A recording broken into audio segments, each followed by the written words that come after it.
Philip Woolen.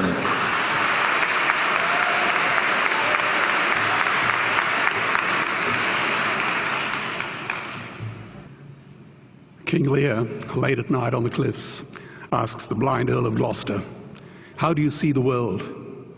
And the blind man Gloucester replies, "I see it feelingly. And shouldn't we all? Animals must be off the menu because tonight they are screaming in terror in the slaughterhouses, in crates and in cages, vile, ignoble gulags of despair." You see, I heard the screams of my dying father as his body was ravaged by the cancer that killed him, and I realized I'd heard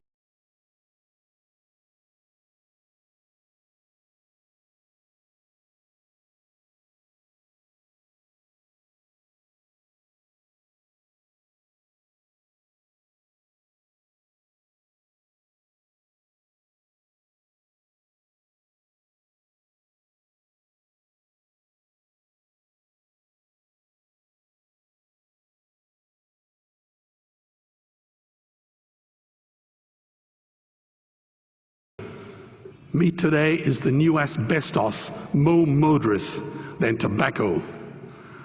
CO2, methane and nitrous oxide from the livestock industry are killing our oceans with acidic, hypoxic dead zones. 90% of small fish are ground up into pellets to feed to livestock. Vegetarian cows today are the world's largest ocean predators. The oceans are dying in our time. By 2048, all our fisheries will be dead, the lungs and the arteries of the earth. Billions of bouncy little chicks are ground up alive simply because they are male. Only 100 billion people have ever lived. 7 billion people live today. And yet we torture and kill 2 billion sentient living beings every week. 10,000 entire species are wiped out every year because of the actions of one. And we're now facing the 6th mass extinction in cosmological history. If any other organism did this, a biologist would call them a virus. It is a crime against humanity of unimaginable proportions. But happily, the world is changing. 10 years ago, Twitter was a bird sound. www was a stuck keyboard. Cloud was in the sky. 4G was a parking space. Google was a baby's burp. Skype was a typo. And Al-Qaeda was my plumber. Victor Hugo said, "There is nothing more powerful than an idea whose time has come." Well, animal rights today is now the greatest social justice issue since the abolition of slavery. Do you know there are over 600 million vegetarians in this world? And that is bigger than the United States, England, France, Germany, Spain, Italy, Canada, Australia, New Zealand, all put together. If we were one nation, we would be bigger than the 27 nations of the European Union. Can you believe that? And despite this massive demographic footprint, we are still drowned out by the raucous hunt and shoot and killing cartels who believe that violence is the answer when it should not even be a question. Meat kills animals, kills us, and is killing our economies. Medicare has already bankrupted the United States. They will need $8 trillion invested in Treasury bills just to pay the interest, and they have precisely zero.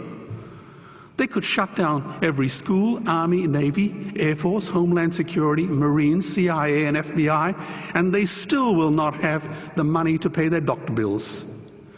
And our Cornell and Harvard say that the optimum amount of meat in a healthy human diet is precisely zero. Water, as you know, is the new oil. Nations will soon be going to war for it. Underground aquifers that took millions of years to fill are now running dry. It takes 50,000 liters of precious drinking water to make 1 kilo of beef. Today, 1 billion people are hungry. 20 million people will die from malnutrition. Cutting meat by only 10% will feed 100 million people, and eliminating meat will end starvation forever. If everyone ate a Western diet, we would need 2 planet Earths to feed us. We've only got one, and she is dying. Greenhouse gas emissions from livestock is 50% greater than transport, as Peter said. Cars, trains, buses, ships, lorries, the whole lot. And as I travel around the world, I see poor countries who sell their grain to the West while their own children starve in their arms. And the West feeds it to livestock so we can eat a steak? Am I the only one who sees this as a crime? Believe me, every morsel of meat we eat is slapping the tear-stained face of a hungry child. When I look into her eyes, do I remain silent? The earth can produce enough food for everyone's need, but not enough for everyone's greed.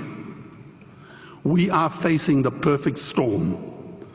If any nation had developed weapons that could wreak such havoc on the planet, we would launch a preemptive military strike and bomb it back into the Bronze Age.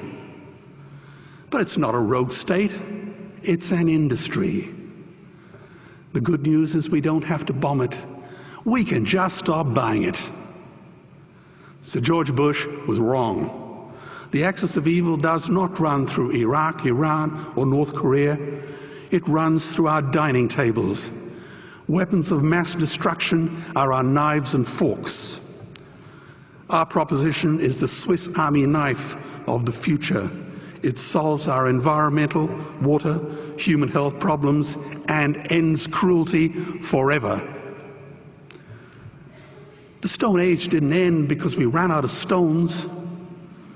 This cruel, disgusting industry will end because we run out of excuses. Meat is like the 1 and 2 cent coins. It costs more to make than it's worth. And I come from the bush. Farmers are the ones with the most to gain. Farming won't end, it would boom. Only the product line will change. Farmers would make so much money they won't even bother counting it, and I'd be the first to applaud them. Governments would love us. New industries would emerge and flourish. Health insurance premiums would plummet. Hospital waiting lists would disappear. Hell, we'd be so healthy, we'd have to shoot someone just to start a cemetery. So tonight I have 2 challenges for the opposition. 2 challenges. Meat causes a wide range of cancers and heart disease. Would they name one disease caused by a vegetarian diet? And 2, I'm funding the Earthlings trilogy. If the opposition is so sure of their ground, I challenge them to send a copy of the Earthlings DVD to all their colleagues and all their customers. Go on, I dare you.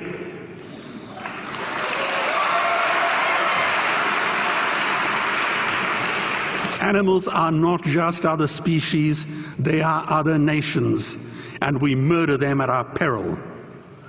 The peace map is drawn on a menu. Peace is not just the absence of war, it is the presence of justice. Justice must be blind to race, color, religion, or species. If she's not blind, she will be a weapon of terror. And tonight, there is unimaginable terror in those ghastly Guantanamos we call factory farms or slaughterhouses. Believe me, if slaughterhouses had glass walls, we wouldn't be having this debate tonight.